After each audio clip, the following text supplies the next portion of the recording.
সারা দেশে broadband internet সংযোগ চালু হয়েছে। সেটা হচ্ছে কি আপনার 23 তারিখ থেকে পরীক্ষামূলকভাবে। তারপর কিন্তু 24 তারিখের রাতের বেলায় বাসাবাড়িতে ব্রডব্যান্ড কানেকশন সংযোগটা চালু করা হয়, কিন্তু ধীর গতি ছিল।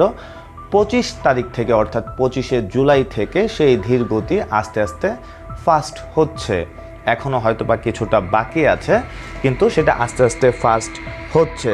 তবে মোবাইল ইন্টারনেট যে চালুর ব্যাপারটা, সেটা নিয়ে এখন পর্যন্ত কি আলাপ হয়েছে সেটাই আপনাদেরকে জানানোর চেষ্টা করছি।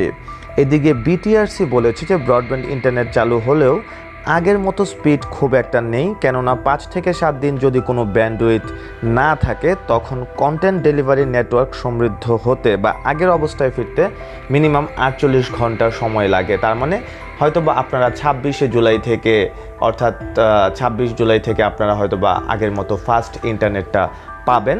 বাট মোবাইল ইন্টারনেটের বিষয়ে যে কথাটা হয়েছে সেটা হচ্ছে গিয়ে রবি বা সোমবার অর্থাৎ 28 কিংবা 29 তারিখ জুলাই মাসের তারা মোবাইলের যে 4G নেটওয়ার্ক সেটা খুলে দেওয়ার ব্যাপারে কথা বলবে। সংশ্লিষ্ট যে অপারেটরের যে প্রধান আছে তাদের সাথে কথা বলা হবে এবং সেটা অবশ্যই কথা বলবেন জুনায়েদ আহমেদ পলক।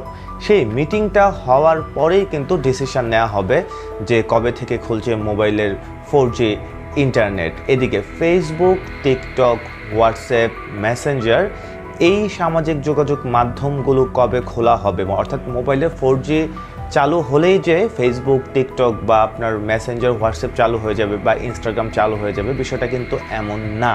কেননা চিঠি দিয়েছে ফেসবুক কর্তৃপক্ষকে বাংলাদেশ থেকে। তারা যদি সেই শুনানিতে অংশগ্রহণ করে দেন সেই ব্যাপারে তাদের সাথে একটা মিটিং হবে। মিটিং যদি ফলপ্রসূ হয় তবেই কিন্তু ফেসবুক চালু করা যাবে, আর না হলে ফেসবুক চালু করা যাবে কি যাবে না সেটা কিন্তু হ্যাং হয়ে থাকবে।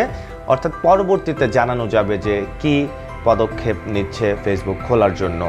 আপাতত এটিই ছিল ইন্টারনেট নিয়ে সর্বশেষ নিউজ।